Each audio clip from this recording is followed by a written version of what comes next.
국정감사장에서 군 인사청탁 문자 메시지를 보낸 새누리당의 김종태 의원. 뉴스K 카메라에 처음 포착됐을 때는 축하와 안부 문자라고 해명했던 김 의원이 오늘은 작은 부탁을 했다며 청탁을 사실상 시인했습니다. 그러면서도 장병이 괴롭힘을 당할까 봐 그랬다는 엉뚱한 말로 책임을 회피했습니다. 야당에서는 전형적인 인사청탁이라는 비판이 나옵니다. 오늘 국정감사에서 최경환 경제부총리는 이명박 정부 이래 부자 증세 규모가 15조 원이라고 주장했지만 이는 전망치를 근거로 한 거짓말이었습니다. 국회 중계카메라 나가 있습니다. 확보와 PD. 네, 오늘 기획재정위원회 국정감사 세금 인상이 주요 쟁점이었더군요. 어떤 공방이 있었습니까? 네, 최경환 경제부총리가 이명박 정부 이래 서민 감세와 부자 증세가 지속됐다고 주장하는 과정에서 공방이 시작됐습니다. 최경환 부총리는 실적치를 근거로 한 추정치라는 개념을 내놓으면서 2008년 이후 6번의 세법 개정을 통해 대기업과 고소득층의 15조 원의 증세를 단행했고 서민과 중산층, 중소기업은 40조 원의 감세 효과를 봤다고 주장했습니다. 그러나 실적치를 근거로 한 추정치는 국세청이 실제로 세금을 거둔 자료를 바탕으로 한 게 아니라 세법 개정 당시 사용했던 전망치였기 때문에 야당 의원들이 반발하고 나섰습니다. 박원석 정의당 의원은 지난 5년간 세수 효과가 어떻게 나왔는지 사후 분석 자료를 달라는 건데 왜 딴소리를 하느냐고 목소리를 높였습니다. 새정치민주연합 박영선 의원도 실적치를 근거로 한 추정치라는 말이 어디 있냐며 대기업과 고소득층이 15조 더 부담하고 서민과 중산층은 40조 감세 효과를 봤다는 발표는 언론 플레이고 위증이라고 반발했습니다. 박 의원의 말 이어서 들어보시겠습니다.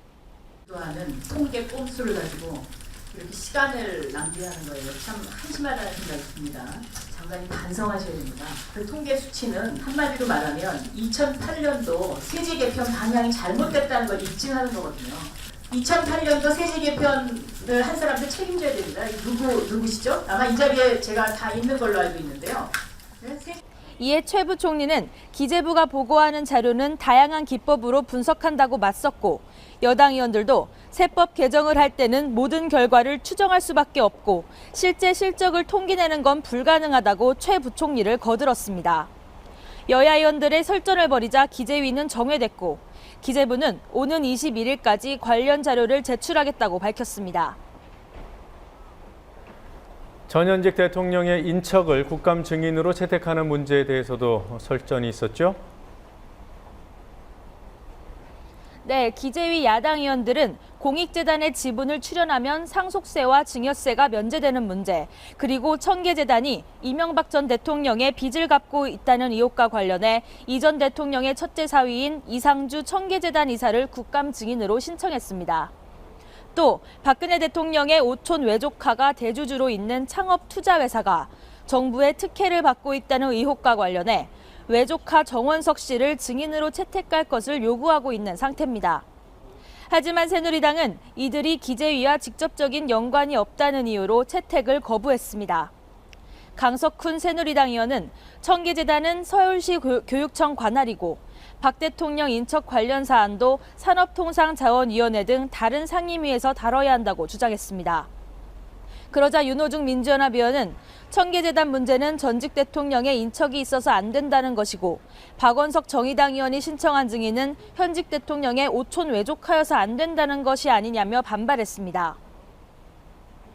대통령 보훈 인사 논란이 나왔던 사람이죠. 김성주 신임 대한적십자사 총재. 국감에 안 나오겠다는 겁니까? 네, 그렇습니다. 김성주 총재는 오늘 오전 김춘진 보건복지위원장을 만나 중국에서 열리는 적십자 관련 행사에 참석해야 한다는 이유로 23일과 24일 국감에 참여할 수 없다고 불출석 사유서를 제출했습니다. 보건복지 야당 간사인 김성주 민주연합 의원 측은 김 총재가 출석할 수 있는 날로 감사일을 바꿔준다고 해도 변명을 하면서 오지 않겠다고 하는 것은 보훈 인사 논란을 피하기 위한 꼼수라며 동행명령권 발동이나 고발 등 국회법상 할 수 있는 조치를 모두 동원해 출석하게 만들 것이라고 말했습니다.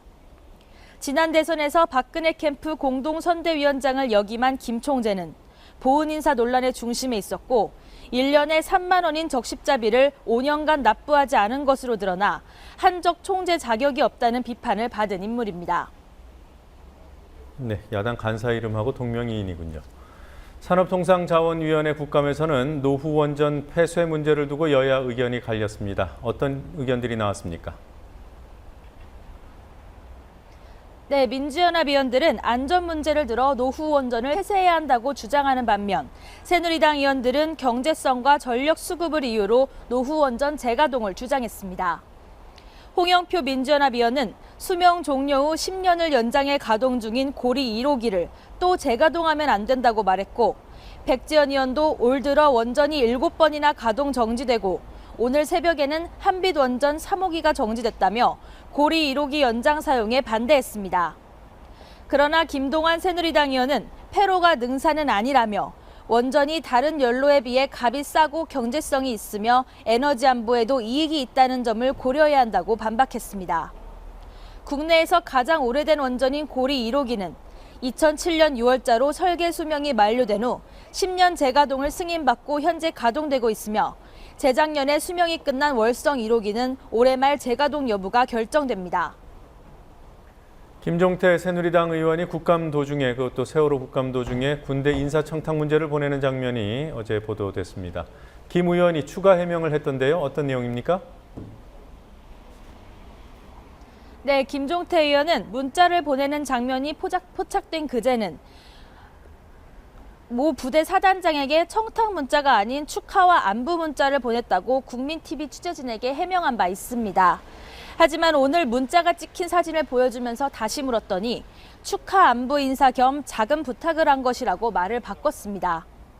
모 부대 사단장 아래서 운전병으로 근무하던 지인의 아들이 새 사단장을 맡게 되자 원래 사단장과 계속 일하게 해달라고 새 사단장에게 부탁했다는 겁니다. 직접 들어보시겠습니다. 사단장이 미우면 얘도 미운 거야. 지금 사단장이 미우면은. 그러면 사단장이 가고 나면은 얘를 왕따 시켜 괴롭혀. 흔히들 그런 사고 많이 나요.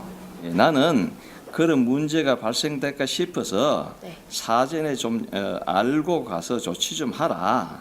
이래 했더니 지난해 국회 국방위 여당 간사까지 했던 국회의원이 사실상 군 인사청탁을 한 게 아니냐는 질문에 김 의원은 작은 부탁일 뿐 청탁이 아니라며 언론이 사생활에 대해 궁금해하고 있다며 불편한 기색을 드러냈습니다.